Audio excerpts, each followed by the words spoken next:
Hi, welcome back to Stuff About Tutorials. Today we're talking about how to change server name on Discord. Maybe you want to update your server's name to make it more relevant, or you simply want to rebrand your server. So today I am going to show you how to change server name on Discord. Check video description and I will try to leave the written instructions. So let's start.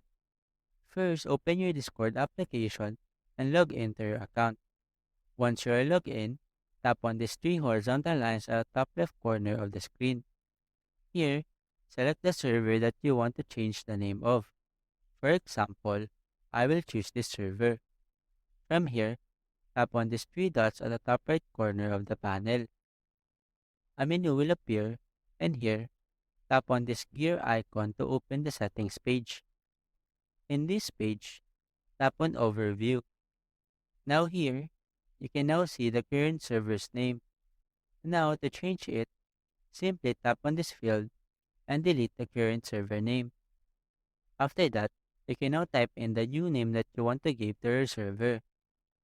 Once you have typed in your desired name, tap on the Save button at the top right corner of the screen. After that, you now have successfully changed your server name on Discord. There you go. If you wanted to know how to change server name on Discord, that is the easiest way I know how. If you know another way to change server name on Discord, leave a comment below. Also, be sure to subscribe for more videos.